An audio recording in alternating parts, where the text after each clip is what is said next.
From the Verizon Sports Complex at Mount Van Hovenberg in Lake Placid, New York, Outdoor Life Network presents the Verizon World Bobsled Championships.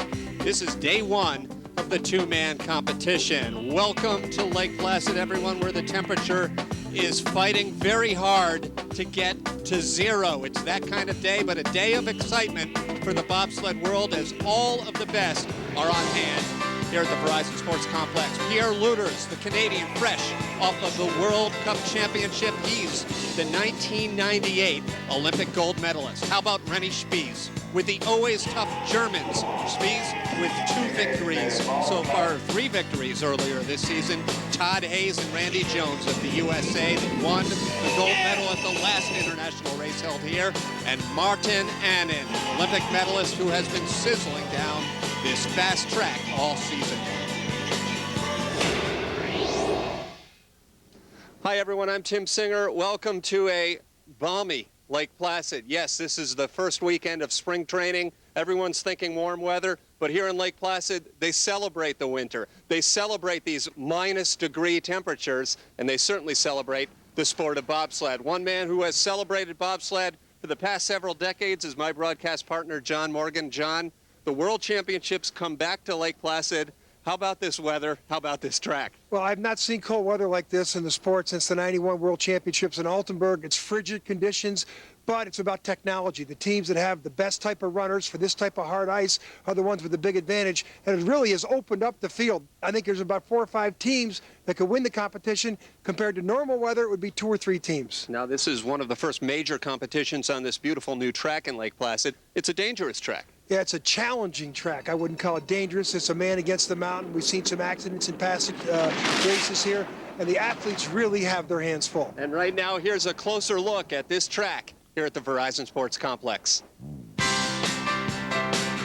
3 years ago for the inaugural Goodwill Games, 1,475 meters in length. It's longer than most of the shorter tracks built for luge. And here's a ride down this new track.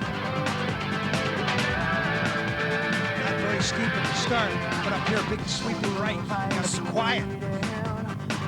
Now, into our first speed trap.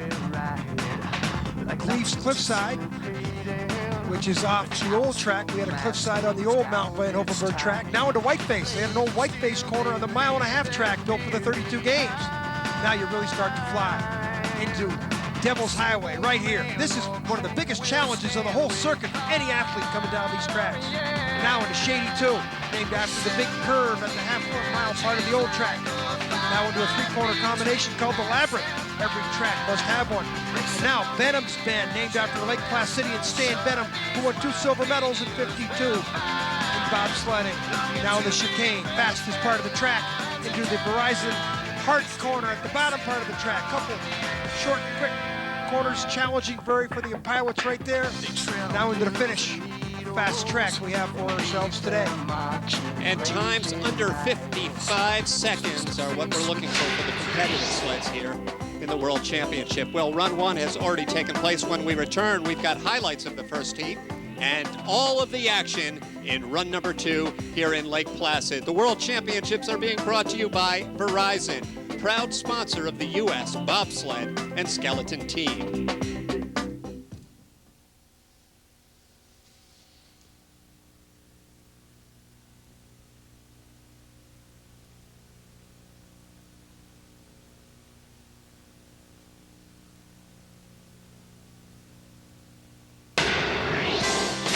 Championships here in Lake Placid are the culmination of a long World Cup season which began way in far eastern Germany. Gold medal, first race of the year for Rennie Spies from Sagameister. They call Sagameister the Beast. Spies, Sagameister, a great season ahead of him. That was just a preview of things to come as we move to Austria and the Eagles. A little surprised, Andre Lange, the 4-man specialist. He won the gold medal in Salt Lake last year. Well, here in Eagles, the '76 Olympic track, he stunned everybody by posting the best times, walked away with the gold medal in 2-man. Then it was off to the ritzy Italian alpine community of Cortina d'Ampezzo. The Germans were switching back and forth. There it is again, Spies and Sagameister. A challenging track. Spies made it look easy. A big pre-Christmas race for the Americans as the tour headed to France. Up on front, started the 92 Olympics. Todd Hayes, Randy Jones got the Bodine sled moving in the right direction. They had the fastest times, the fastest speed. Walked away for the gold medal. Hayes' first gold medal in almost 13 months. U.S. hope to take that momentum back across the pond after Christmas as the World Cup tour would resume in San Moritz, Switzerland, but it's not the national anthem there. There it is, St. Moritz, Switzerland. Here, Lueders, Julio Zardo. Start record, the first 50. Track records at the bottom. They made the competition look easy. Track record of both heats, and Lueders was stacked. Final World Cup of the season was an emotional one for Rennie Spies in Winterberg. Well, for Spies, this is the European Championships. Huge German crowd on hand. And Spies captured another gold medal. It was his third of the season, and actually, as you see him celebrate in front of a huge crowd in Winterberg, they moved back across the lake. There was one more World Cup, this in Canada. And Andre Lange stole the show, came around and stunned everybody. Everybody expected it to be a Lueders battle with Spies for the World Cup title, but Lange concentrated and found a way down the track fast. Well, John, Lange won the battle, but in the end, it was the Canadian on his home track who won the war. Yeah, the overall title after 7 races. Lueders and Julio Zardo narrowly beat out Rennie Spies and Sagameister. They were tied dead heat points going into this event, and Lueders, by 7/100ths of a second, won the World Cup title at this Calgary race. He has been a force in this sport since the mid-90s. He is still shy of his 100th birthday. Pierre Lueders certainly becoming one of the greats in this sport. He wins the exciting finish over the German Rennie Spies. Andre Lange, who would also figure strong all season long in the 4-man, leads ahead of 2 Swiss. Top American Todd Hayes ended up in 6th place in the overall standings. That's what he brings to his home track here. And on this home track, we've already had run 1 earlier today. First heat highlights, Todd Hayes, Randy Jones. Didn't get a great start time, they're in 4th place. Bodine sled, you think he'd have the advantage here. He won this race last December of 2002. But at the end of the first heat, they were in 4th place. But less than 0.2 of a second behind the leaders. All of the big names figure even here on this tough track. Here's Spies and Sagameister. Yeah, the first World Cup competition here in March of 2001. Rennie Spies and Sagameister won this race. So Spies knows how to come down this very challenging track quickly. Andre Lange in 2nd place. Kevin Kuskic, one of the biggest breakthroughs on tour. Lange loves this track. He's dialed in. He won the 4-man race here last time. And Pierre Lueders, the World Cup champ, picking up where he's left off. Frigid conditions didn't bother him one bit. Awesome start time. When you get the best start at the top of the track, you have the chance for the best time at the bottom. And that's what this Canadian gold medalist from '98 did. Exciting action already here in Lake Placid. There have been track records, there have been near crashes, but so far no danger as we check out the standings. It's very tight. 200ths separating the top 2 sleds. That's about the length of a finger. Todd Hayes, the American, in 4th place. And there's a look at some of the rest of the sleds we'll be seeing here in run number 2, including from the United States. The team of Kahn and Radcliffe. They'll be the first down the track coming up in just a moment. But John, here is the secondary story. Well, just think about minus 18 degrees, and then you're going down at 60, 70 miles an hour in these Lycra-type suits. Believe me, it's a big challenge for these athletes. The wind chill factor is extreme. Minus 18 is about minus 5 Fahrenheit. Cold either way you look at it. There's our jury. These are the guys that'll run the race. Make sure the sleds are up to the specifications. Make sure there's no hot runners. Just like in Formula 1 or NASCAR, it's all important. Well, we start things off here with the American sled. As you take a look at the quick sled specs. Length, width, height, everything is conformed. The only real technical breakthrough allowed now is in the runners. Different types of steel, makeup. This is USA 2, the driver Mike Kahn, and really his first ever big race, 30 years old from Chantilly, Virginia. The brakeman Ivan Radcliffe out of Houston. They got a very good start time. This is Kahn's first ever major international competition. He didn't really have any World Cup circuit action. He was on the America's Cup all year. Of course, Kahn was on the, big mistake there. Huge mistake by Mike Kahn, but you expect that out of a guy who's in his first international competition at this level. Driver's crew last year. It's great to see these Olympians still in the sport. He goes from riding the sled behind the driver to now driving the sled. Great athlete, had a good start time there, but now he's just concentrating and getting down. For him to be in the top 15 in his first major race is great. This is a 4-run total time competition, so you see the time there on the lower right, first sled of this heat, but it's a running time adding up to his first sled. That mistake up top is going to cost him eternity of time. One thing about the bobsled, you make a mistake up top, you should not gain time on the way down. You will prevent yourself from losing time, or that costs you dearly. As the coaching staff looks on, they can applaud, but John, your experienced eye, there was some trouble. Well, after the first curve, you got a little bit of a problem, and boy, that cost him dearly, like I said. Many more sleds, including another American, Todd Hayes, when we return to Lake Placid. 23. Headshot. Yeah, where's the name in there?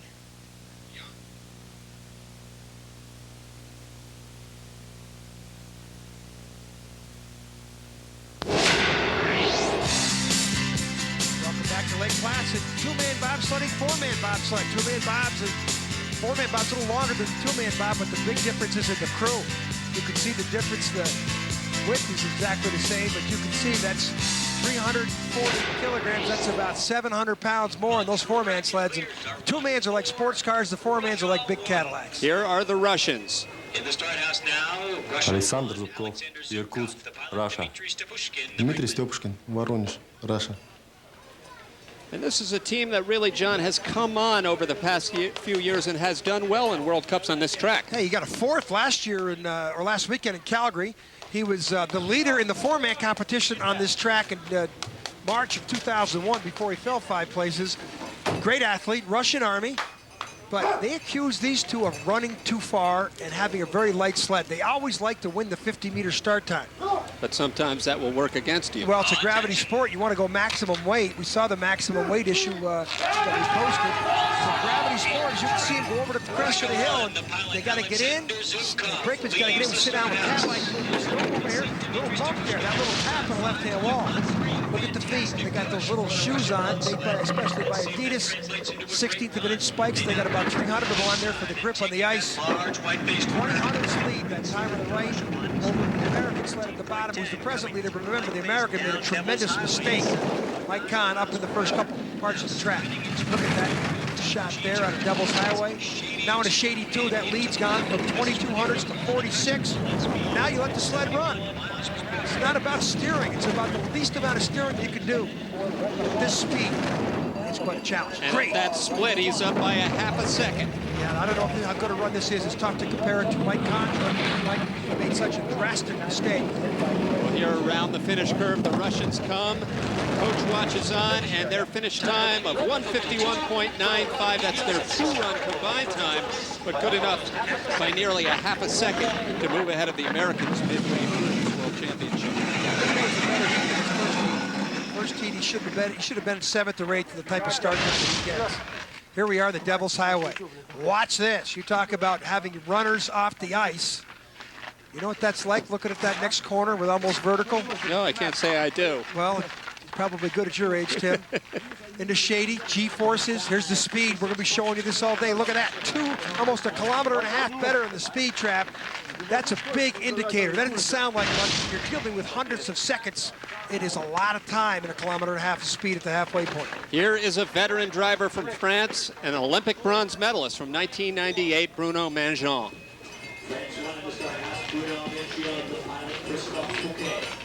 Bruno Mangeon, La Plagne, France. Christophe Fouquet, Nantes, France. Sounded like he said not France, but he is from France. And you really like this driver and his ability on any track. Well, he won the bronze medal in Nagano in '98, four-man. He's a four-man specialist. The two-man's just more or less a warm-up. He's a great driver. On tracks like Cortina, Lake Placid, Altenburg, he excels on. The easy tracks like Calgary, Salt Lake, Leaderboard, Innsbruck. He gives up a lot of time at the start, and it's hard for him to catch everybody down below. His nemesis, though, is his first 50 meters in the start track. A very nice exit, just a slight tap there. Manjean has won. That was in four-man competition, but he has also a two-man bronze medal at the World Championships. That's 3200s. That's a lot of time. He's going to have to be perfect in the bottom part of the track.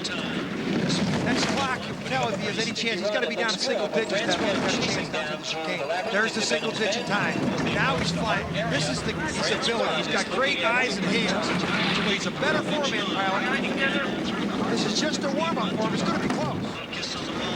The Russians look on. Here come the French, and it wasn't that close by 4,400. Bruno Manjean, France #1, move into the lead here in run number 2.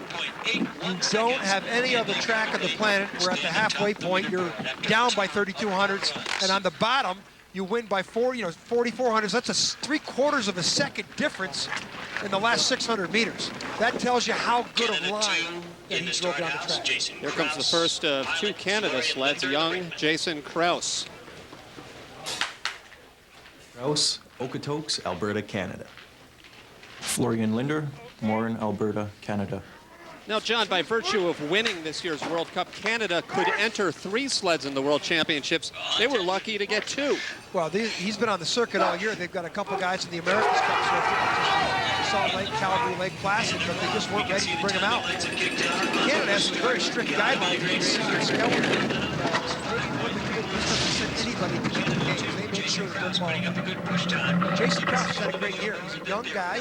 Youngest team out on the circuit is these 4 Canadians. He did see him in the four-man next to him. The case with Bluders was first emerging. 7 miles per hour now. 100-meter speeds. Krause is off by 2/10 of a kilometer. Didn't sound like much, but it starts to add up down here.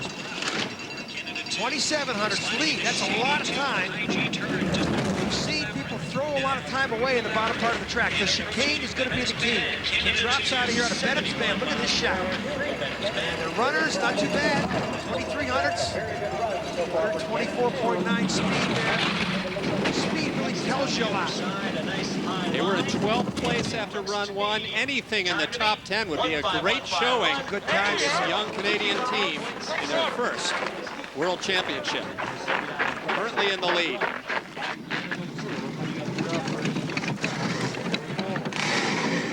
He's just buying time. He's 23 years old. Florida's Brakeman's 21. Four-man team. Again, average age for these Canadians is about 22 when he gets get them all the four-man side. Here's the standings. Look at the standings as we tell you we will be back with all of the top sleds. The top 11 from run number 1 will be chasing down Jason Krause. Stay with us. We'll be back to Lake Placid in a moment.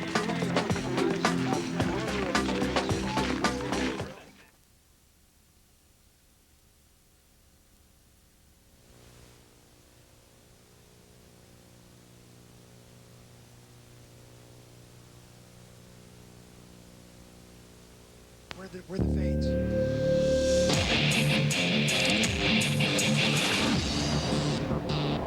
They've been bobsledding in Lake Placid since 1930. Here's a little history. Track open here, the old track. Way back in the early 30s, open Christmas Day, 1930 for the 32 games. There's the Stevens brothers on a four-man sled. Hosted 7 different World Championships, 2 Olympic Games. Mount Van Hovenberg. I've been to every World Championship out here except for the 49 one because I wasn't born. Tremendous history out here. The only track on the planet that's got more history is St. Louis. You were also out there this day. Yeah, that wasn't a good day for me. It was my last run down the track. That was the old track in Mount Van Hovenberg. The new track was built in 2000. And this is the first World Championship to be held here on this beautiful new facility. Well, the World Championship continues here. Latvia 2, the driver, Gatis Guts. Gatis Guts from Ventspils, Latvia. Inters Dītsmanis, Sigulda, Latvia.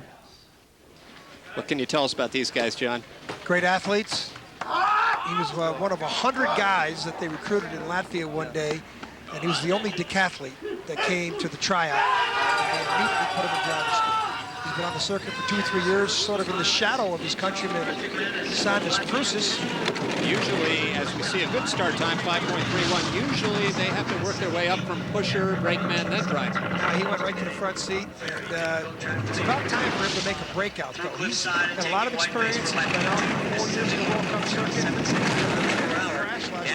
Last year in this World Cup down in Devil's Highway. This point coming up right now, right there. We saw that earlier in the preview. 1100s lead, 102.9. That's good speed. That means the next clock, if he had a good exit there, he should be about 1600s ahead. The bad exit, then time will go down. Minus 17. He had a good exit, but he might have just thrown it away right there. That chicane is so important. Rich history of bobsledding in Latvia, including Olympic gold medalists when they were a republic of the Soviet Union. Here across the finish line, 151.09 for the 2 heats. The coaches celebrate at the top, and at the bottom, the Latvians have the lead. Got his guts. He's been finishing out of the top 15 the last couple of weeks. Been in a slump. He likes that. He knows he's held his position. Here's where he crashed last year. And there he goes back to that same nemesis, but this looks like almost a replay. He's out on 2 runners. Now through the chicane, come over on the right-hand wall. Look at the rudder tips. Look at the ice coming off here. That's friction. That's not the way you make time. Fastest part of the track, but he does have the fastest speed by 1/3 of a kilometer, and that's important. So there's a look at the leading rider. It was better. And you heard him barking out a little bit of broken English as we get set for the Swiss. Here's Ralph Rug.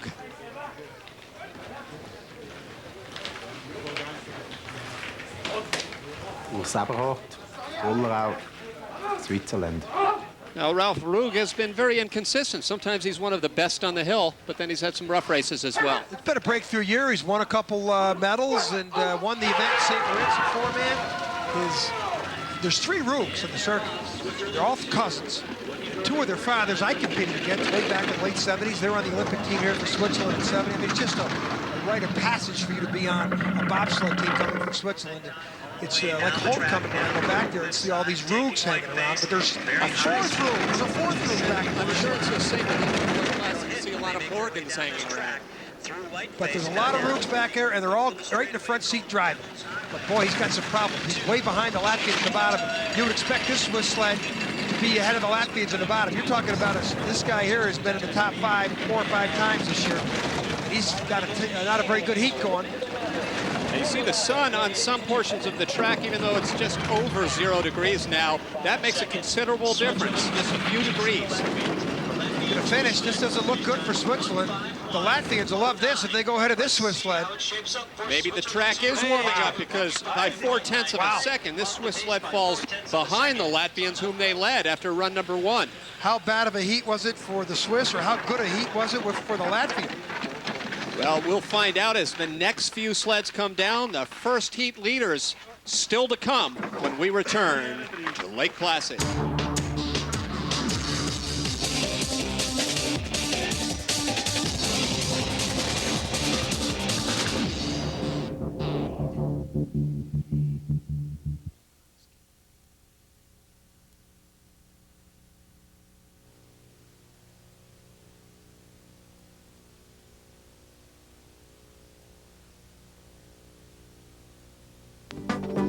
Welcome to the beautiful Adirondacks, where the sun is always shining and the skies above. That's a look at Whiteface Mountain, the 5th highest mountain in New York State. Great alpine skiing there, as we welcome you back to the Verizon World Bobsleigh Championships here in the Olympic Village of Lake Placid. The Latvians lead, and here is a sled, and it's not His Serene Highness, it's another driver from Monaco. Patrice Servel, Monaco. Gattuso Sébastien, Monaco. Prince Albert, you say wisely, chose to stay away from this competition. Well, he's in early 40s, had 1 race under his belt this year, crashed in Innsbruck. It's time for Prince Albert to hang it up. But boy, he's been providing a great program for these young guys. They've been on the circuit for 3-4 years, but he's in the top 10 right here, and he's had a good result back in Calgary last week. He's been coming on, coached by Christian Reich, silver medalist last year at the Olympics for Switzerland. He's in bobsled. It's a big difference because he's probably got Kristen-like runners right now under that sled. He's got the best speed up top in the 100 meters.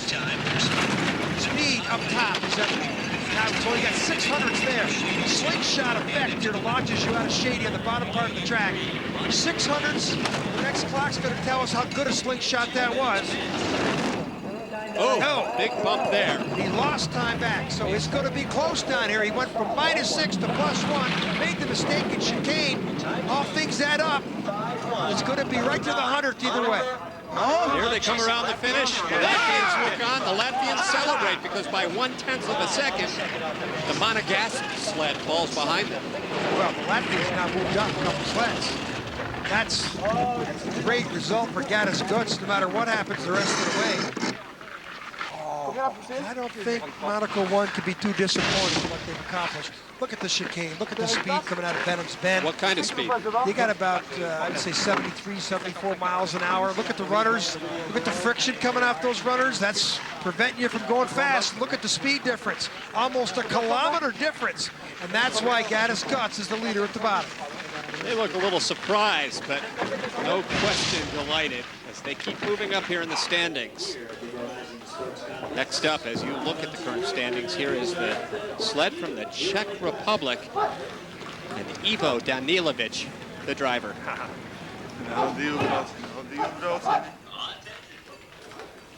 Brakeman is Roman Golola.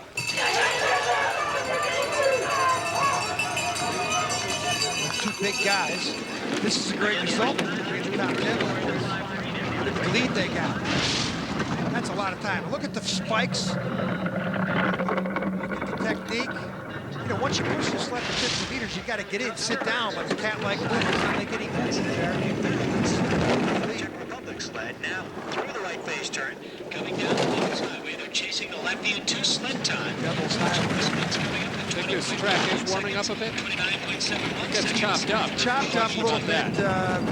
It's a disadvantage to come down. Every sled coming down's got an advantage, but of course the guys in the first heat all have their posted times, which is a clock advantage. And there's a very severe driving error. He's got 1800s lead, but that should cost him some time. This is going to be another close finish. That chicane's been eating a couple people alive. This lower part of the track has been slow for the past few sleds. Another. And now the Latvians are downright shocked at the finish. Yeah, they've just moved ahead of another sled. They moved up 3 places in that winner's box. But the exit of chicane is causing people problems. Much more to come.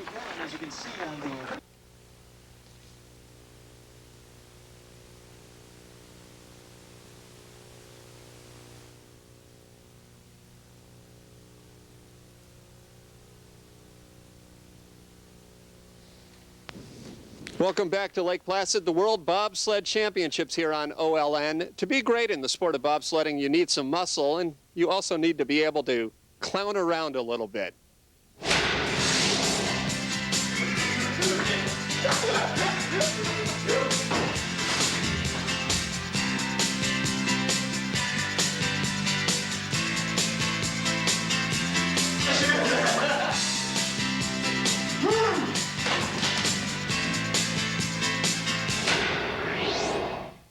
Not particularly a shy bunch, these bobsledders.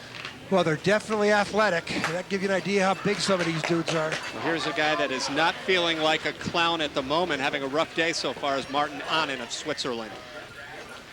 Anna Mertel, Art, Switzerland. Grand Cédric, Geneva, Switzerland. Olympic bronze medalist driver in 7th place here at the World Championships after one run. Start block. Explosion. Power. Speed.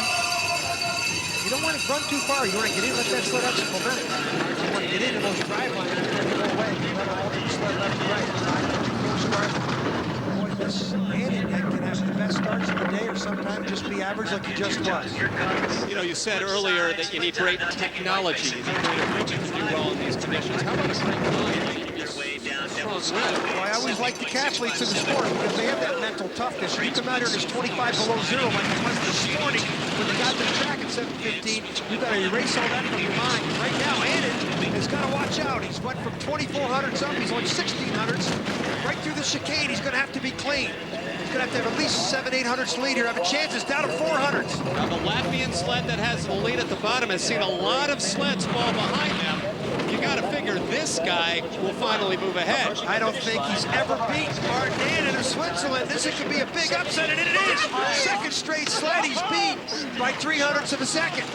And that means Annan's in a tie with the Czech, so it's not a good day for Martin Annan. Martin Annan, as we told you at the head of the show, had such great training time. Certainly was a legitimate favorite to win this World Championship. Still has another day to regroup, but he's disappointed for the time being. Now you can see it. Well, Benham's Bend, dipping down. You get the feeling there he's coming out of a tunnel. Look at the runner tips. Not really steering, he's trying to sort of move himself through, but look at the difference. 1 kilometer and 3/10 behind Gaddis Guts. So we're now seeing that Guts had a wonderful heat. Tim, you also alluded to the fact it's getting a little warmer down there. Well, here comes the Latvian lumberjack. He's a lumberjack, and he's okay. Driver Sandis Prūsis. This Prūsis, Ventspils, Latvia. Mārcis Rūlis from Henzele, Latvia.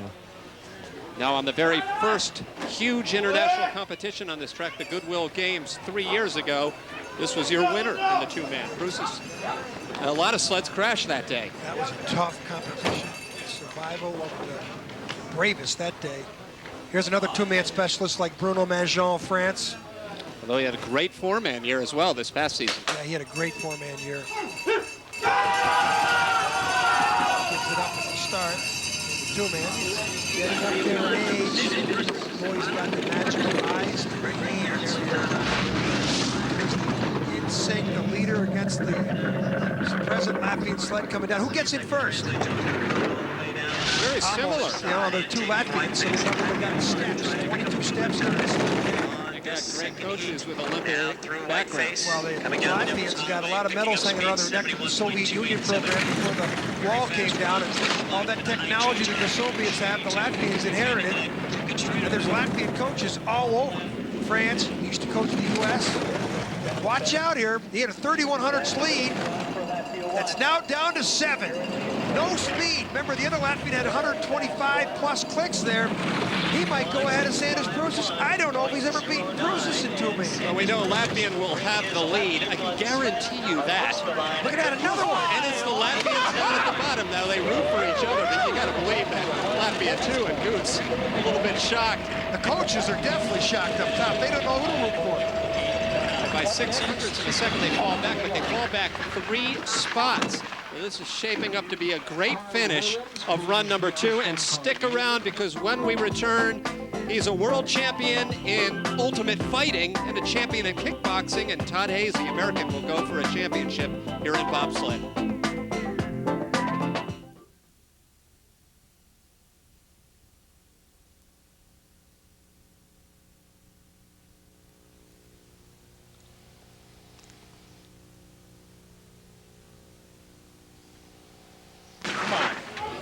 Back here in Lake Placid, New York, the top 5 sleds from run number 1. Here is the Austrian Wolfgang Stampfer.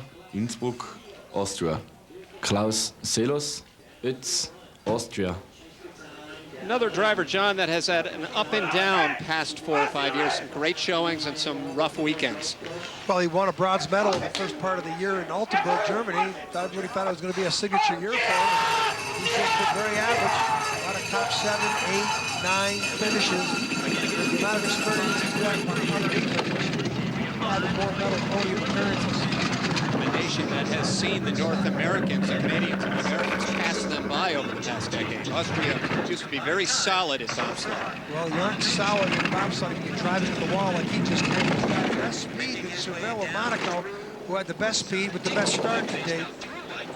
Now it's going to be, look, he's got himself through there very weirdly. He got a 2,200s lead, but that was not the way to go through Devil's Highway. You don't want to steer these things more than you have to. You want to let them run. Steering is friction. Friction eliminates speed. And it's down at 22, it's down at 14. He's got 125 kilometers. John, is that easier said than done? I mean, can you help not to steer? You have to steer sometimes, but just squeezing it like you got a little mouse in your hands. Well, the Latvians have seen a lot of sleds go behind them, but finally one moves ahead of them. The Austrians move into the lead. They'll do no worse than the top 5 after 2 runs here at the World Championships. Quietly making a statement so far. Well, he likes it.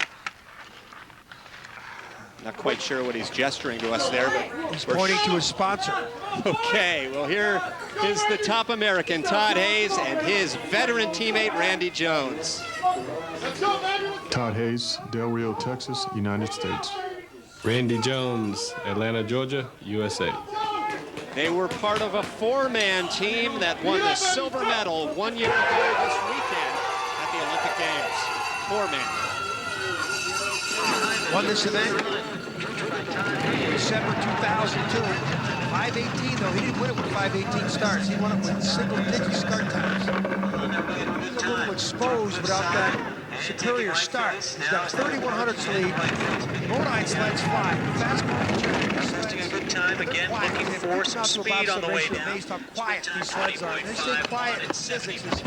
Noise is the loss of energy. Sleds originally designed by NASCAR driver Jeff Bodine. NASCAR's biggest event, of course, tomorrow, the Daytona 500, but this is bobsled's biggest event. Will the American take the lead? Well, 4,100's lead at the last clock, and now on the chicane, he sneaks through there. Oh, makes a mistake.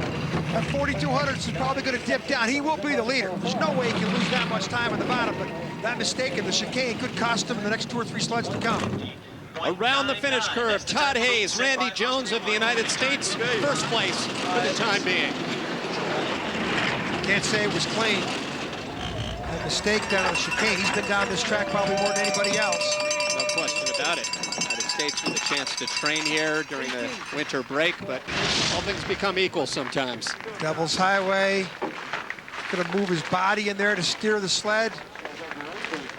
Now he goes into the shady too. Look at the speed. He didn't have the same speed as the Latvian. He was close. Well, Todd Hayes of the United States has the lead. 3 will try to pursue him when we return to Placid.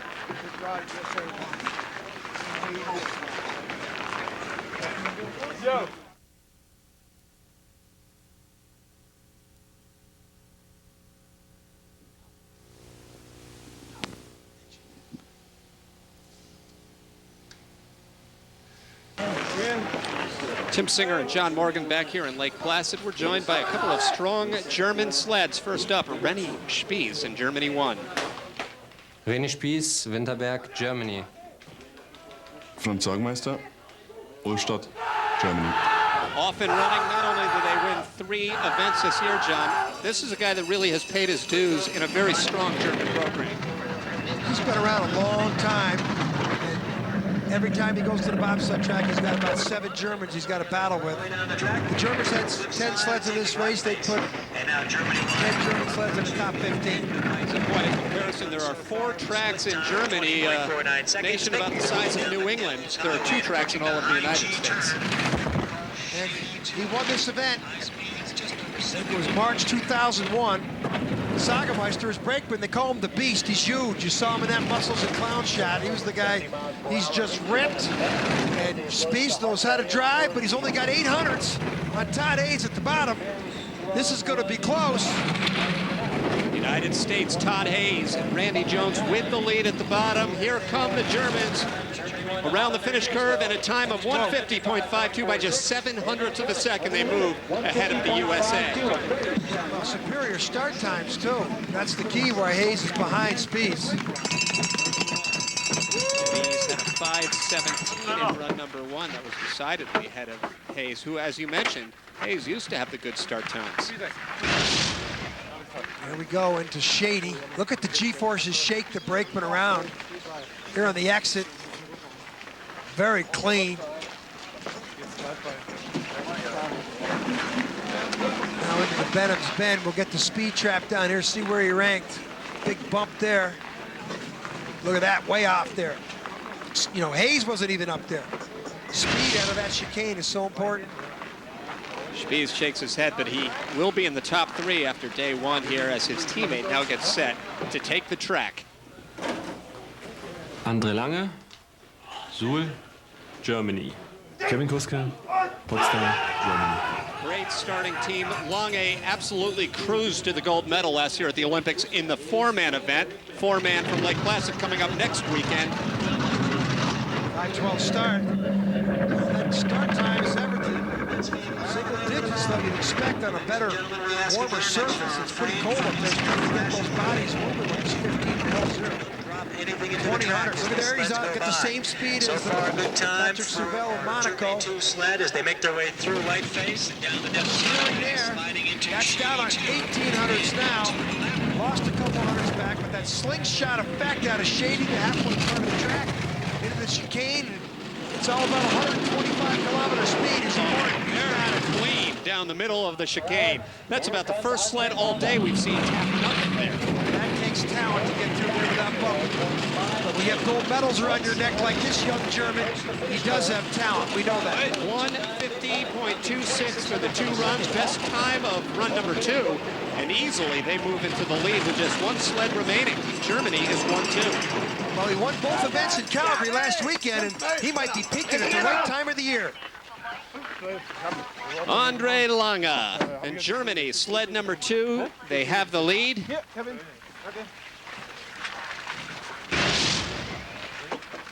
Here's Benham's Bend. We're going to look at Speed Trap here and see where he ranked. He got through there cleanly. Look at the runner tips. Hardly. He didn't have the same speed as that Gaddis Guts. Guts was a half kilometer better. That's why Guts moved up 4 places.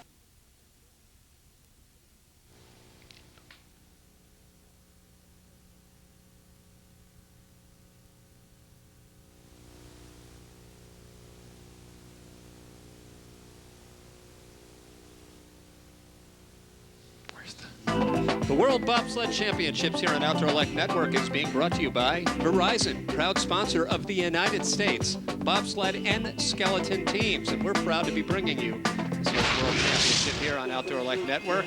It's time for the final sled here in run number 2 out of 4 from Lake Placid. Pierre Luders, Edmonton, Alberta, Canada. Julio Zardo, Montreal, Quebec, Canada.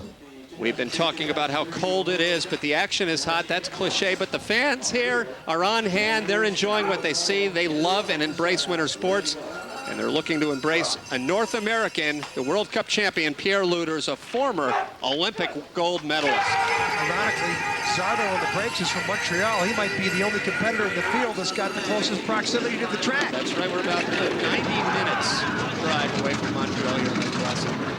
Driving quickly, and these bobsled drivers generally do. The start time of Luders, he had the best start. He's only got a 400s lead, and he's got some runner movement right there. Speed here is going to be crucial, and he's not even in the top 3 of the speed. That's got to be the track, John. It's got to be more. No, he made a mistake there on a curve 4. A lot of runner movement, -4 to -7. With that type of start, he should be increasing. He's not. It's down to -4. So there's a driving error up top where things are slow. Down here where it's fast, you can make it a mistake. It's all about speed down in the Chrysler. He's going to get 125 clicks down here, and he doesn't have it. Not even close. This is not a good heat for the Canadian. He's just trying to, as my partner John Morgan says, stop the bleeding now. Fortunately for the Canadians, this is a 4-run race, not a 2-run race like the World Cup. And he falls back considerably by 2,400, but he does hold on to the number 2 spot. I think André Lange is a little shocked to be in the lead here at the end of the first day. So Pierre Luders and Canada number 1, they will regroup overnight, and they'll try to put it together tomorrow for the final 2 runs. As we check out the standings, it is the German leading the way, André Lange on top, ahead of Luders. American Todd Hayes in 4th place. Let's hear from him. The first trip, we were a little off at the start. I don't think I ran it deep enough, so we were behind, almost a tenth of the start there, I guess 1/10. But and bobsled, that's a huge margin, and it's real tough to make it up at the bottom. So second heat, we picked it up at the start, got a little closer, stayed in the game, and hopefully we can do something the next 2 runs. And this update, Martin had been disqualified for an overweight sled. Big news for the Swiss, who always do well in the World Championships. Their top driver is gone for the rest of the weekend. Here's a look at the standings. Lange leading the way for Germany. The Americans sit in 4th place. Okay. As you check out the rest of the standings, another American team is currently in 15th place. Right now, let's go down to Brady Swenson with the race leader, Andre Lange. I'm here with Andre Lange, who's now in 1st place after 2 runs in the 2-man run. With the cold weather, you said it wasn't something for you, but are you surprised? Mit der Kälte hier, bist du überrascht? Überrascht nicht, ich könnte mir aber ganz ehrlich was Besseres vorstellen. In der Karibik wäre es jetzt bestimmt wesentlich wärmer und angenehmer zum Bobfahren. So you can imagine in the Caribbean it would be much warmer, much nicer to maybe do some bobsled running. Kevin, are you surprised with it? Are you happy with the push? Bist du zufrieden mit der Start? Schon, also beim ersten hatte ich vielleicht ein kleines Spannungsproblem, glaube ich. Und im zweiten hat es dann wieder hingehauen. André hat super mitgemacht. Super Fahrt, war genial. Okay, so they had a little problem, but overall with the driving from Andre, it was all they could ask for. So congratulations, good luck tomorrow. Make sure you stick around tomorrow for the 3rd and 4th run from Lake Placid. A world of ice awaiting, as gladiators mount their ride, like knights anticipating a joust, the mask goes down its tide. Blades of steel, they leave their fear behind. A single man or crew will stand with pride, oh yeah. Racing on the edges like a fine line between ice and fire. Racing on the edge and rest assured these warriors will find. Longing to be best that lies in town is to be racing on the edge.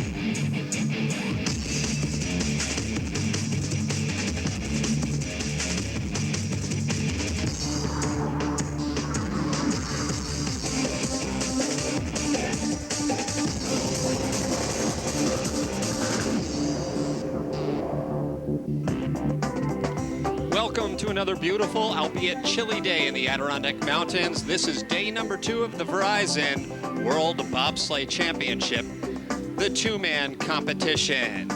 And here in beautiful Lake Placid, New York, we are not just at a sports venue. Mount Van Hovenberg is an historic athletic shrine. It was first opened in 1930, built for the 1932 Winter Olympics.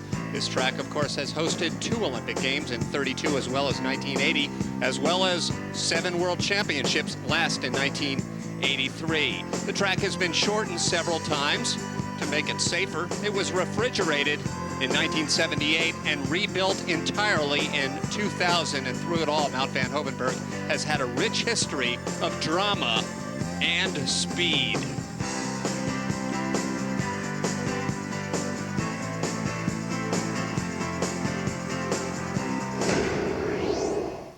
Hi everyone, Tim Singer along with John Morgan. They're thinking speed this weekend. Of course, they've got that event down in Daytona where they go around in a circle, but you say the real action's here in Lake Placid. Well, it's an action in a frigid temperatures up here in Lake Placid, coldest conditions we've seen for World Championships in over 10 years. And besides the mountain, which is a big challenge to these athletes, the conditions, the element is also added to it. Now, the Daytona connection is really no coincidence. The United States team in particular has a very real connection with Daytona and NASCAR riding. Yeah, 11 years ago, Jeff Bodine, the famous NASCAR driver, decided to go out and build American bobsleds. For all the years, the Americans were driving foreign-made sleds.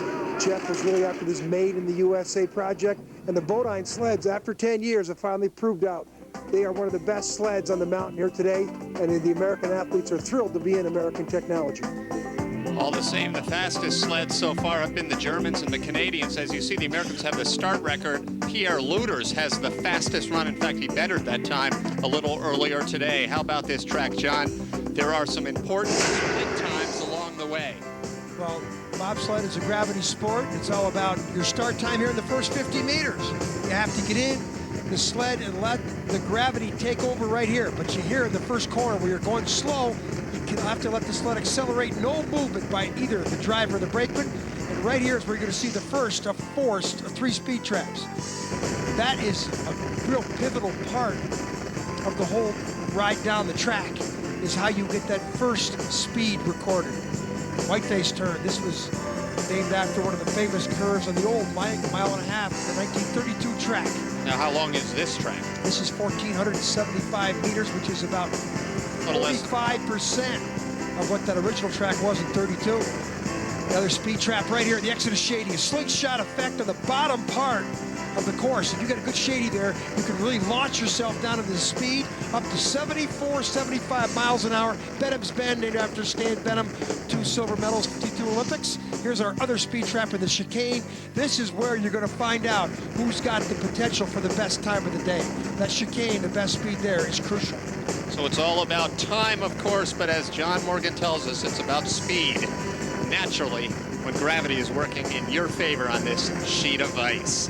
An exciting ride down this track here at the Verizon Sports Complex, and now we're getting set for some action. When we return, it's the 4th and final run to determine a world champion in 2-man bobsledding. This program on Outdoor Life Network is being brought to you by Verizon. Verizon is the proud sponsor of the United States bobsled and skeleton teams. Stick around, we'll be right back.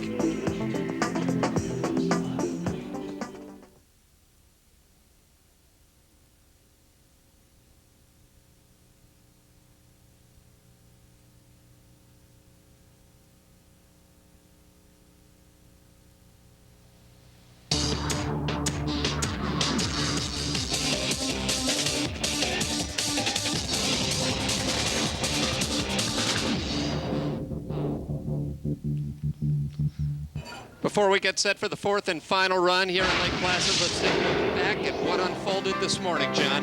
30 highlights, Todd Hayes, Randy Jones. Only 700s out of a silver medal. They had to throw one down here in this heat to challenge. The problem is they lost a little bit more time against the other top 3 teams. Bodine sled was flying, but the other teams were better. So in 4th place, right now the United States outside looking in at this sled. Brendan Spies, Franz Sagemeister. Spies with a bad rib. Medical problems. They fears he might not even be able to compete today. Finished up though, 3rd place at the end of 3. Also sliding with a bad back. Who says bobsledding isn't abusive? Those G-forces do a number, even on the cleanest of drivers in this sport. In 2nd place, having set a track record earlier today, Canada's Pierre Luders. Well, he was considerably behind the 1st place sled of the Germans. The Luders threw it down, broke the track record. Now he's only a couple hundredths off the total time. This Canadian put a lot of pressure on everybody with this record run. So it's going to be an exciting 4th run as Luders chases down Longa by 200ths of a second. What kind of difference is that in distance? That's about 2 fingernails. So they've come down about 3 miles in distance, and they're separated by 2 fingernails. Tells you about the precision of the sport of bobsledding. So it's Longa and Kuska from always bobsled-rich Germany leading the way entering this 4th and final run. As you see the margin, 200ths of a second. Longa, an Olympic champion in 4-man. Luders has won a 2-man Olympics. Todd Hayes with a silver medal at the Olympics, currently in 4th place. A bunch of Latvians, a couple of them at least, are having good races. Mike Kahn and Ivan Radcliffe of the United States, a terrific showing in their first ever international competition, for Kahn at least. A look at some of the other sleds, including the Jamaicans, who are starting well, having a little trouble down the track. But right now, this is, as we said yesterday, the other big story in Lake Placid. Cold, frigid.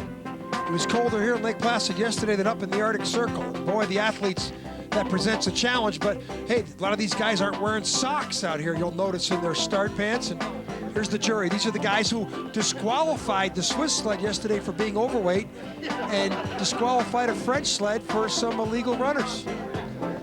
Well, to the action we go. They run them in reverse order in this fourth run, and here is the sled from Bulgaria, the driver Stefan Vasilyev, and the brakeman Yavor Petrov, 20th place. Intense eyes. Start time. They just give up a lot of time at the start. Driving one of those Dresden sleds. Dresden's the old East German aircraft manufacturer. The wall came down, they just started selling sports technology like bobsleds. 3/4 of the field is probably these Dresden sleds. Despite the loud noise you hear, this has been a team rather quiet on the international scene. Hasn't been out in many events, but here at the World Championships, he's on a very challenging track, Lake Placid, and he's a little late in that corner on 2 runners. He's a little faster, he's real low and shady. Bulgarians sled down, and they are indeed down as they go over. Horrific crash on the exit of Shady. But these athletes, I'm sure they've been over before. They're both tucked in underneath the cowling. The sleds have really been designed for safety. The days when I competed, there were open shells, and that's where you got hurt. But now, Todd, it's tough to teach somebody about a crash. It's just verbal training. Here, it's an athletic instinct to get yourself in underneath that cowling and hope that the sled stops as like it is right now. And now we want to see either one of these athletes get up on their feet. Coaching staff, as you saw, was aghast. What happened here, John? Late. Look how low he is in this corner. Here he is. He's late, way up here. Okay, and this means that he's behind the 8 ball. I hate to use that expression, but he's late on that corner, late into this corner, and now he goes into Shady. He's got to be on the lower part of Shady. That forces him up centrifugal force on the outlet. No choice. This time, he can't be saved. And the driver hasn't anything to hold on to. He's the guy that usually gets the worst of it. Brakeman's tucked right in there. There are track workers, first aid personnel around in the case of an emergency. But we have some good news. This is an accident, but no emergency, as the Bulgarian team is walking away from the track. They're okay. We'll be right back right after this.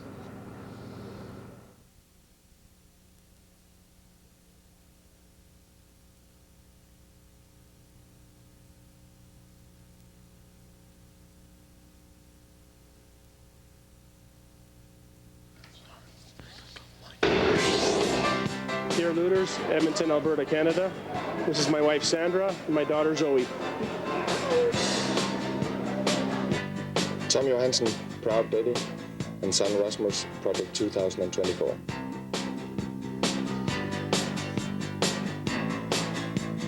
Hi, I'm Wolfgang Stampfer, and this is my family. This is my wife Anita, my daughter Anna, and my little boy Martin. We'll be seeing Stompler, not the rest of the family, a little later on, but here's the first of 2 United States sleds, USA 2, Mike Kahn and Ivan Radcliffe. Kahn, a new driver to the USA program. Radcliffe, a graduate of Harvard, very strong in the back of the sled. Now you saw those stats, 15th in the first heat, 17th in the second heat, 9th in the third heat. He's posting some of the best starts, 5, 7, and 6. He's out pushing Todd Hayes and Randy Jones, but of course his first very major international competition, and for him, it's experience. You're going to see mistakes by this guy, but boy, did he have a great third heat. Listen to that crowd, good crowd, spirited winter enthusiasts taking in these cold conditions. 5:19 start. That's his best start of the 4 heats, and that's where his mistake was yesterday. Today, perfectly clean. Big lead on the team at the bottom. Driving, not a Bonan sled, driving a Kaya sled. White face. And the team at the bottom, John mentions, is the Czechoslovakian team, Czech Republic team of Pustar and Kobian. That's the split time the USA is chasing there on the lower right of your screen, and they've got nearly a half-second lead. Boy, he had a great third heat. So this is looking even better. Mike Kahn, silver or bronze medalist last year in the Olympics. Usually guys like this retire. It's awesome to see him out here driving sleds. And this is a great heat for Mike Kahn. Going to be the leader no matter what. Kahn won that bronze as a side pusher on the sled driven by Brian Scheimer at the Olympic Games.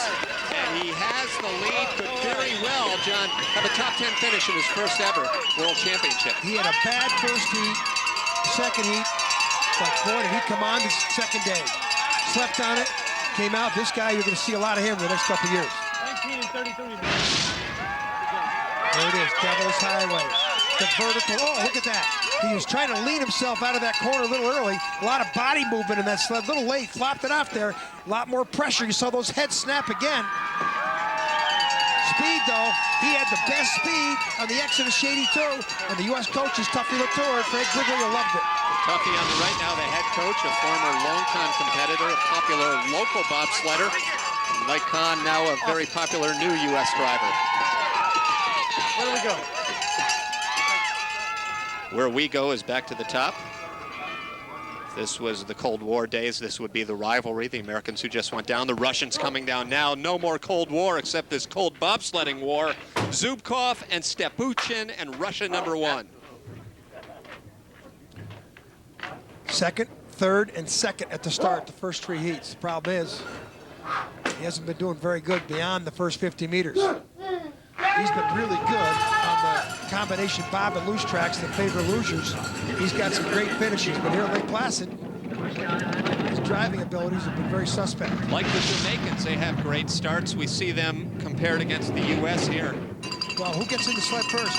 Russia. Well, he had a 5:19 compared to Kahn. And he had 5:12, 5:13, 5:15 in the first 3 heats. He might be medically hurt because he doesn't have that start that he usually gets. And when you lose time on the way down, like the Russians, like the Jamaicans, is it the fault of equipment or driving or both? A combination of all of the elements. Zubkov, 1400s at the last clock. Gonna have to be clean here. He's losing time down to 11. Good through the chicane. Doesn't have the speed. This could be pretty close. The United States in 13th place after 3 runs are looking to see if they move up another spot. Maybe they'll move up even more. The Russians 200ths of a second behind them. So Mike Kahn and Ivan Radcliffe of the USA move up 1 spot. They could be no worse than 12. Awesome performance for Kahn. Not sure whether that crowd is applauding the Russians' effort or the fact that the United States is now in first place. We'll return to Lake Placid right after this.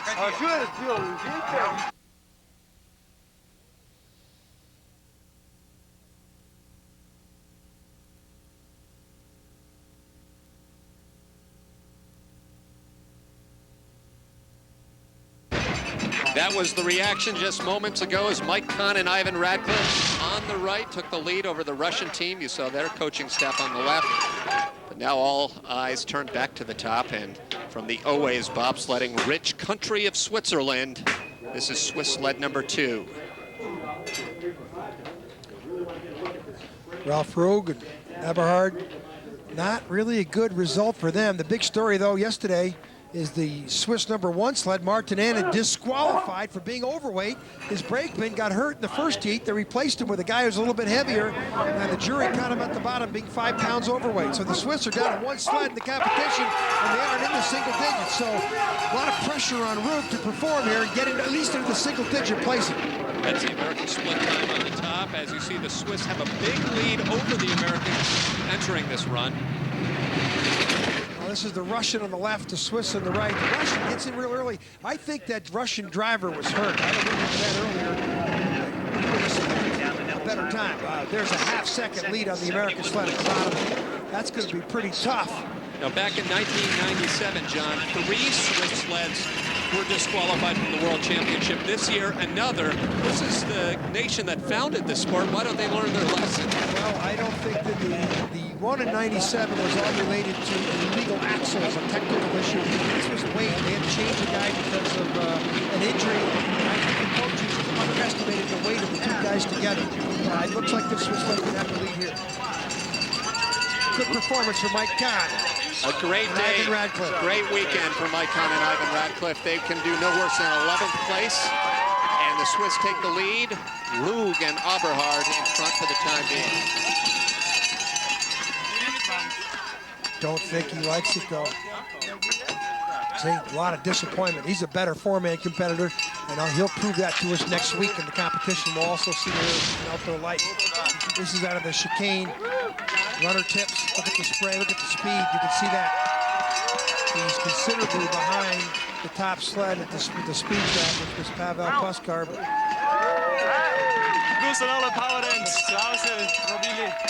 I don't really speak that Swiss German, Yeah. so I couldn't tell you what he said, but he was smiling. I thought it was that funny-looking guy in the background. Well, here is Bruno Mangin and Christophe Fouquet.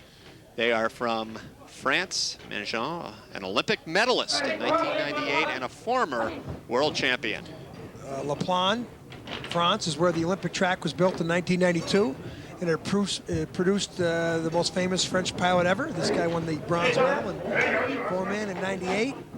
And it's nice to see the tracks like France produce a medalist, the way the Salt Lake track produced the United States medal last year with Scheimer and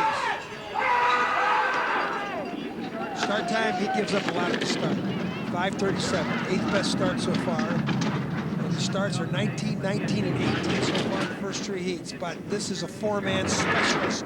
This is a guy with great eyes and hands. Getting back to the point you made just a second ago, John, it used to be Germany and Switzerland only.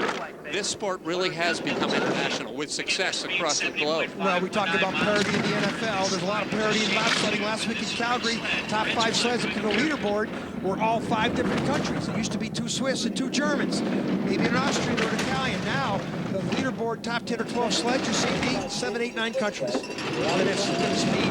He started off plus, he's down to -18, -20. This is somebody to watch out for next week. This guy can drive 4-man bobsleds. He uses these 2-mans as a warm-up. Just the practice run, but a practice run to the tune of the lead for the time being, 38 hundredths ahead of the competition. He likes it. This is his type of track. This is about driving, and he's a driver. France 1 currently in the lead. We have 9 sleds remaining here in the 2-man competition, but hey, we're just getting warmed up. Can't get any colder here in Lake Placid. John just mentioned it.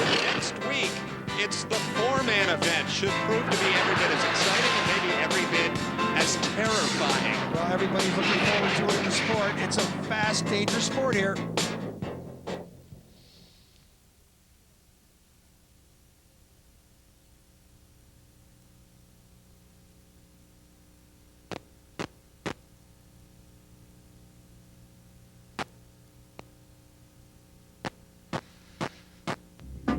Tim Singer and John Morgan back here at the Verizon 2-man World Bobsled Championships. Lake Placid, New York is the site.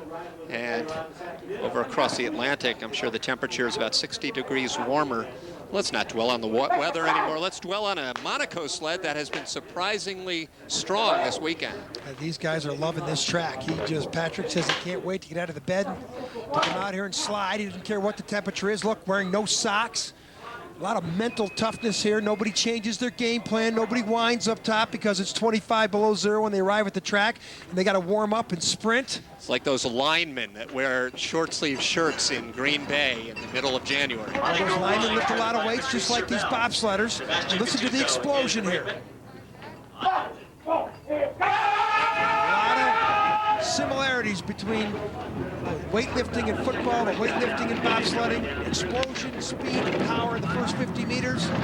Now, down here, it's not about explosion and power. It's about eyes and hands. The eyes of a hawk, the hands of a surgeon. Describe the way these guys drive these sleds. White base coming down the Devil's Highway, These sleds, they say, it's like having a mouse in your hand and squeezing it very lightly. It's not about steering a lot, it's about steering a little. Very sage. French-speaking athletes from Monaco chasing down the French-speaking athletes from France. The latest split will give us a good indication that Monaco is way out in front. This will be his best performance ever, and by any Monegasque at a World Championships. This is a big deal to the Principality of Monaco.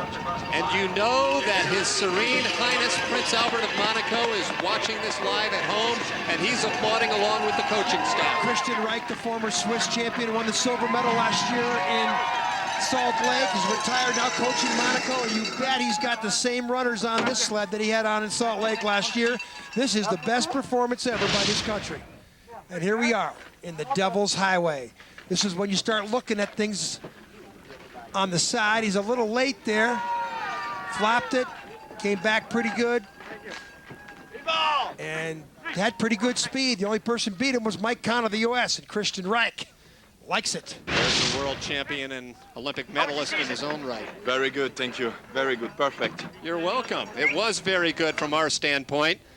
And here's the first of two Canadian sleds. Canada sled number 2, the driver Jason Krause, his brakeman Florian Linder. John, who says bobsledding is an outdoor-only sport? I was in Calgary, and what an incredible facility they have at Canada Olympic Park. Indoor push facility where these guys practice year-round, and they were 12th in the first heat, 6th in the second heat, 6th in the third heat. This young Canadian has really been coming on. Look at the no socks.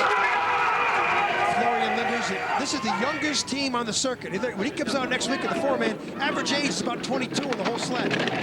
Look at the start. I mean, this kid has had an impressive season. Good technique. Both of them get that technique from 1,000 pushes. It's interesting. It's like matching up, sprinting with long distance.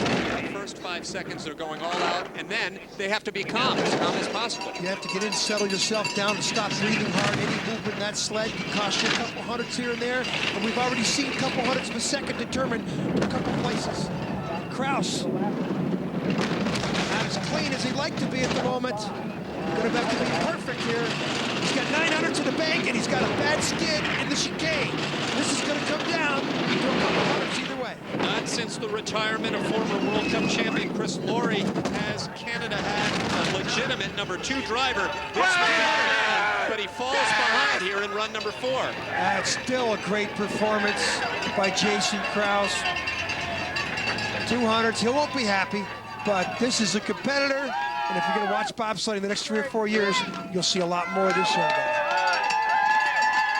Now, does it surprise you to see some sleds come out of nowhere to do well here in the Worlds, or is that what this track is all about? That's what this track is all about. The coaching staff in Canada doesn't like what happened, but they still know it's a good season for Jason.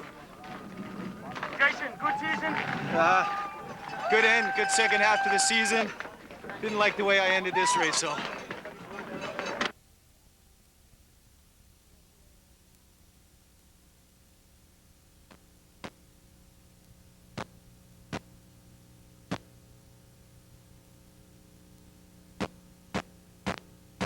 We're down to our final few sleds here in Lake Placid. Still to come, American Todd Hayes. And as Chris Kelly tells us, the Olympic silver medalist has had a very unusual athletic background. Todd Hayes, let's hear it for him. Todd Hayes is sitting on top of the bobsled world. He certainly took the scenic route to get there. In the early 90s, Hayes was a star linebacker at the University of Tulsa. And after 2 failed attempts to play pro football in Canada, he moved back home to Del Rio, Texas. Soon after that, the U.S. bobsled team held tryouts in San Antonio, and Todd Hayes had started a new career. He began as a brakeman, the guy in the back of the sled, but his goal was to move up front and drive. One small problem: drivers have to buy their own sled, so Hayes had to raise some money. No bake sale or car wash for this guy. Instead, he decided the world of no-holds-barred fighting would be the best way to earn a paycheck. Hayes went halfway around the world to Tokyo for Japan's Open World Freestyle Fighting Championships. He was the U.S. National Kickboxing Champ in '93, so it was no surprise he held his own against the world's best martial artists. He took home $10,000 and bought his first bobsled. One thing I wanted to do in my life was to have be rich with memories, and you know, just to give anything I was interested in a shot. And fortunately, I've had some success at it. American Todd Hayes in 4th place, entering run number 4, and he'll be coming up in just a few minutes. But now we have the first of 2 sleds from Latvia. This is Latvia 1, driver Sandis Prūsis. His brakeman is Marcis Rulis, and Prūsis has had a terrific year in 4-man bobsledding. He's another pilot using the 2-man as a warm-up for the 4-man. Gives up time at the start. Otherwise, he'd challenge. And he won the inaugural Goodwill Games here in 2000, but that's when it was all about driving, nothing to do with the start time. The track was the most challenging competition anybody's top pilots had ever seen. Let's face it, that was back at a time 3 years ago when half the bobsledding world was afraid of this track. And some people are still afraid of this track, but this is what the sport should be, a man against the mountain. And then you get to the bottom and you say, oh, by the way, what was my time? That's what the sport was. was built for. But when they started building these combination bob and loose tracks, it's almost like artificial surface to the baseball and football to compromise the sport. But now they built this track here in Lake Placid, and this is back to what it used to be, which is a man against the mountain first. And these top athletes love it. You can see it all week long in practice. The track is matured, and here comes one of the best pilots down the track right now.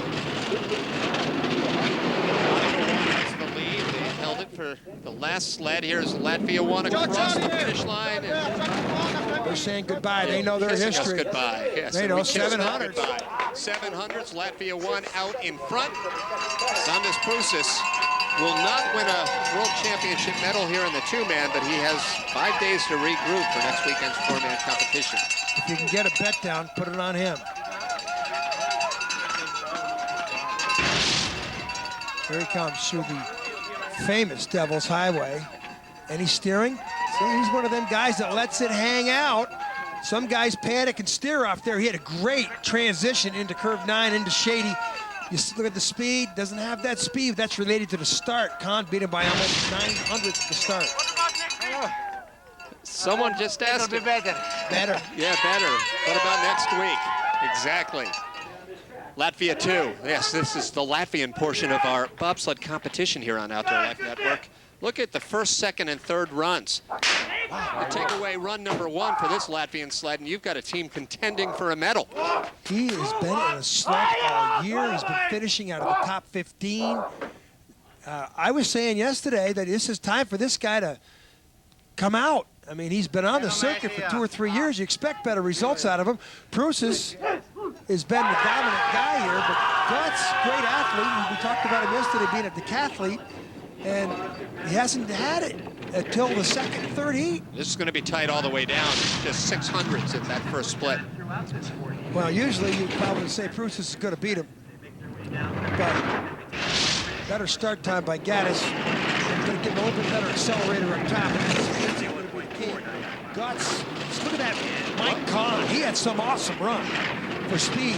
And look how high he was Right on there. the edge. That's racing on the edge. Yeah, that's on the edge. That's where he tipped over last year, the same spot. He has increased the lead, though, at the latest split, John. 1300s ahead of his teammate. And that's all about acceleration and speed. On the bottom part of the track, he's flying up to 1800s, big speed, 126 clicks. This would be a big upset for Gaddis Guts to beat Prusis, who's a legend in Latvia.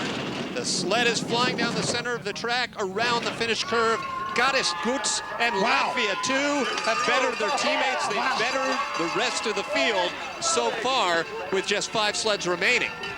Best performance this man has ever had. In any race, any world race. And you can tell with the look at his face. John, you mentioned he's a decathlete. Really, so many athletes from other sports have come into bobsledding. Decathletes are the perfect guys, and boy, was he perfect here today. The second, third, fourth heats, nobody could touch him. Look at the speed. He was right up there with Majon. And there's the reaction up at the top as the Latvians hold down the top 2 spots. Americans Todd Hayes and Randy Jones will be coming up when we return. Fantastic.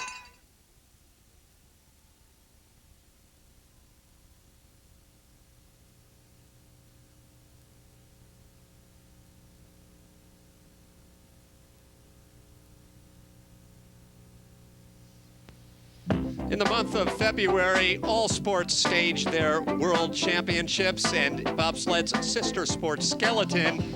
That championship just concluded earlier today in Nagano. Americans second and third. Chris Soule, the World Cup champion. Brady Canfield in third place. Jeff Payne won the world championship.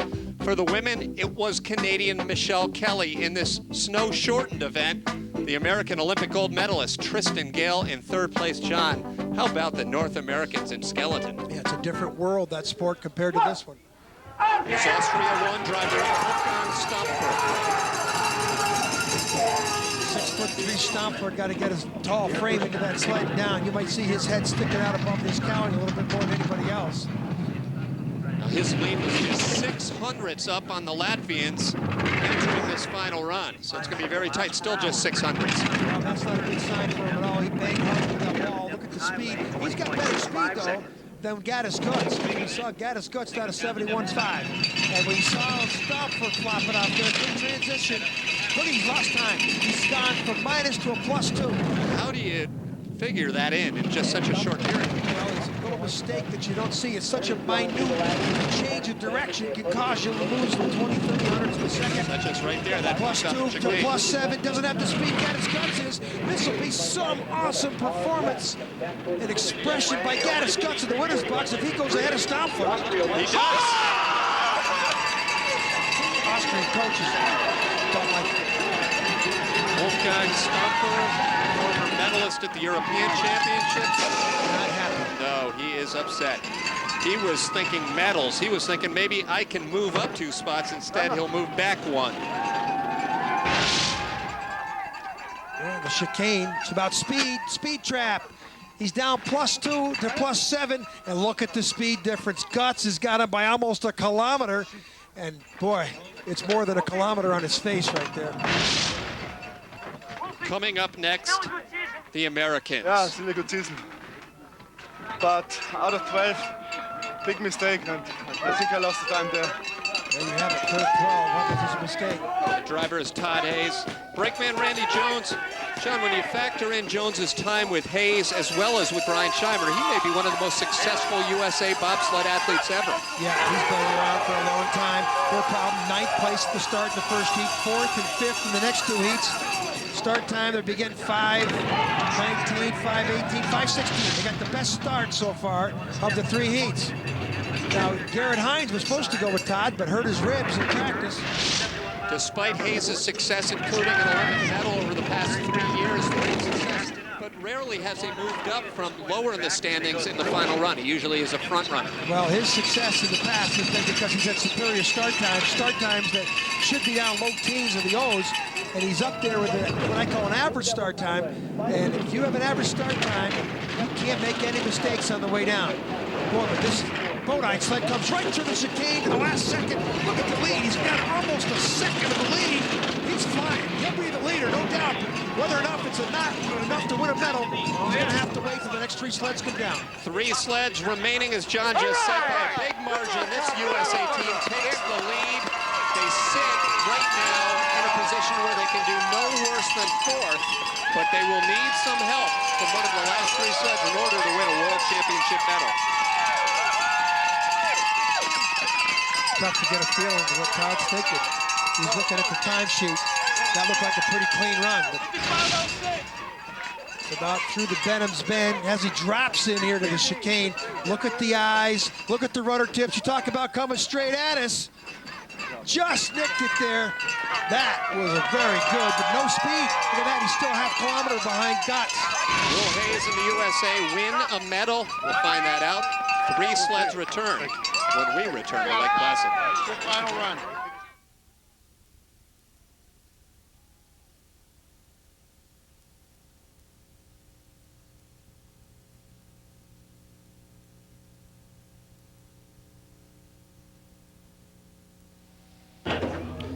Twelve hundredths of a second separate this sled. Germany won and driver Rene Schmies with Todd Hayes in the United States down at the bottom. 12 hundredths from what you just saw and what you're seeing here. Can the Americans sneak up in front of this German sled? Well, this guy's got some medical problems, rib, bad back, and he was posted his best start of the 4. But this is the last heat of 2-man in the season. And he's got 3 victories under his belt. He just missed winning the World Cup title. Won this event 2 years ago. Doesn't have the same speed as Mike Compa's got better speed than Hayes. And at this pace, he's going to have to make a mistake to fall back. He's got 11 hundredths in the bank. Now the Exodus Shady's that slingshot effect on the bottom. And this looks like a clean run for Rennie Spies of Winterberg, Germany. He is the European champion. He has 1 tap there, another near rub. He's not increased his lead. It was -11 to -11. This could be close. He might have been clean in the bottom. Todd Hayes thinks he has been passed. You can tell by his reaction, 16. And he has been. So the Americans still hold an outside chance at a medal, but it's a very outside chance now with just 2 sleds remaining. Now Spies is wounded. And I think he's thrilled to finish 3rd.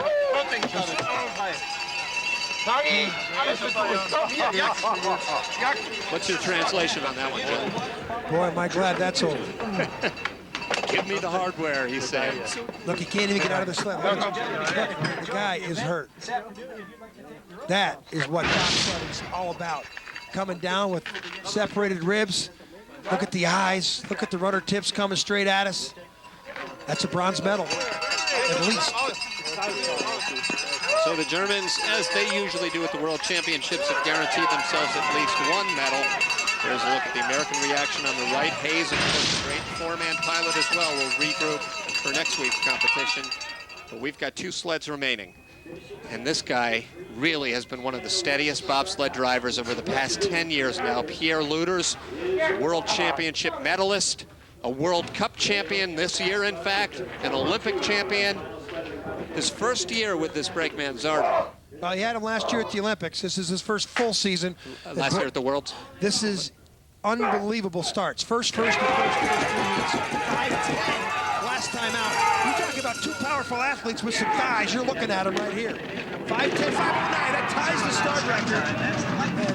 And this is what it's about right here in bobsledding. You got people competing for World Championship medals. They're putting their best performances on in the 14th. That's always amazed me. From track to track, you would think at some point there would be no more start records and track records, but they just keep raising them. They keep getting bigger, faster, and the equipment keeps getting more aerodynamic. The technology increases, and that's why we see these track records fall, especially in this track. Track crew has done a great job at Lake Placid. The conditions here have been fantastic for 25 below zero weather. Look at Lueders' time. He's a half second up. Remember, he's only got a 300s deficiency to the Lange, who's coming down next. The Germans know they're out of it. And Lueders is no worse now than a silver medal. Pierre Lueders from Edmonton, Canada, as the Canadian coaching staff celebrates.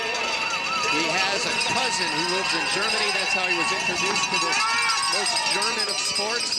Now he sits atop the sport, battling with the Germans.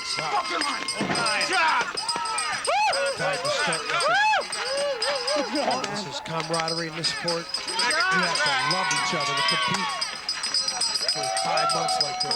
Final sled coming up when we return.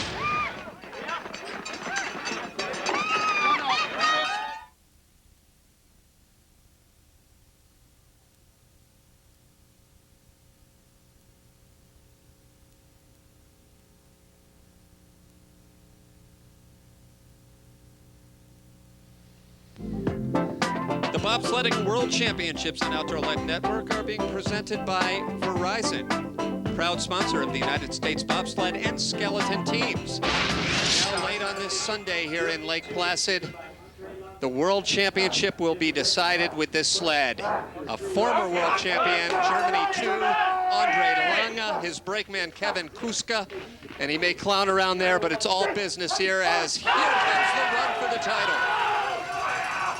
Start time, 5:13 last heat. Lueders just tied the track record. There's a new track record. I can't believe the guy can go from 5:19 in the first heat to 5:07 at the start in the 14th. You talk about saving the best for last. Wow. It's as you said, John, they have the ability to come through when it matters. This is not a sport of just daredevils. These are mental and physically tough athletes. It's like he's toying with the field, waiting for the 14th. Just keep it close. He knows he can just turn it on. The lead's now to -9. Slingshot effect. He's got the best speed so far we've seen on the exit of Shady. This is a 4-man specialist that might walk away with a gold here in the 2-man. He won the 2-man in Calgary last week. It's up to -15. Looks like he's going to be the gold medalist. Put together the titles won by West and East Germany as well as the unified Germany. They have won many more world championships than any other nation. And here's another. Wow. -9 at the halfway point. -31. You don't know how good that is. Break the track record at the start. It's like he toyed with the rest of the field to the last heat. It may be 4,000 miles from home, but it feels like home right now at the finish. This is on live television in Germany, and a whole nation is celebrating. This is a national hero, Kevin Kuska, track and field specialist. Andre's intense. One of the most likable guys on the circuit. And there is a look at the final standings. Lange over Luders and Spies. The top American was Todd Hayes. He finished in 4th. Oh, you know, absolutely. You know, it's never fun to finish 4th when they hand out 3 medals. So, but you know, I just put it in perspective. I wasn't the best. I wasn't one of the top 3 teams today, and that's just life, and that's fair, and that's sport, and you know, I just got to work harder, and hopefully next time I'll be in the top 3.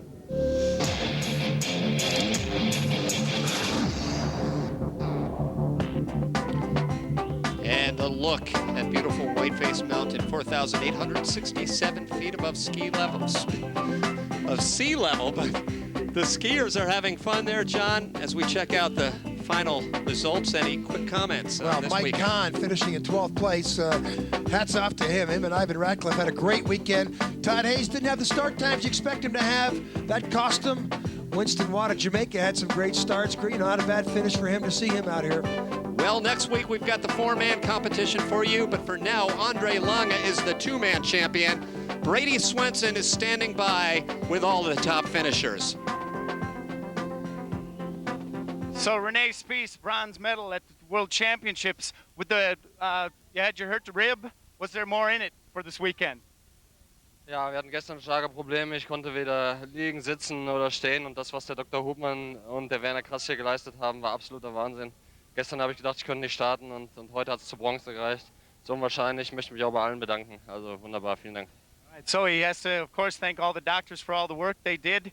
He didn't even think he could sit, stand, do anything yesterday, but he managed to pull it off for the bronze medal. Congratulations. So we're going to go over to Pierre Luders. Pierre, yesterday, new record, new track record. Today, again, I don't know, 2nd place. Can you be happy with it? I mean, how long do you think this record's going to hold up? Well, it's hard to say. It almost fell in the 2nd heat there, but it's the way this track is, you can have one fantastic run and the next one can be awful. So, you know, you have to be happy to get to the bottom sometimes too. All right, congratulations. So, gold medal winner, Andre Lange. Andre, silver medal 2 years ago, 2000 in Altenberg. It's been a little while. Gold medal, 2-man. After the 4-man, can you ask for more? Kannst du für mehr bitten, wenn du so Goldmedaille nach einer lange Pause, besonders mit der 2-Mann? Ich bin ganz stolz auf meinen Kleinen, der hat einen guten Job heute und gestern wieder gemacht. Das war die Grundlage, dass ich vor allen Dingen dann unten auch so schnell fahren konnte. Es ist einfach, ich muss jetzt erstmal kurz das Ganze sacken lassen, was es heißt, diese Goldmedaille nach doch sehr langer Zeit, gerade nach der Anlauf auch 2000 in Altenberg, wo wir an einem hervorragenden Christoph Lang gescheitert sind. Jetzt haben wir es geschafft durch eine Wahnsinnstour im letzten und jetzt ist einfach mal alles schön. So, due to the push from Kevin, says that gave him all the start that he needed in order to go so fast at the bottom. And yeah, he also agrees with the long break. Took a lot, but he's more than happy to get the gold medal. Good luck next week with the 4-man. So make sure you stick around next week for the 4-man World Championships from Lake Placid.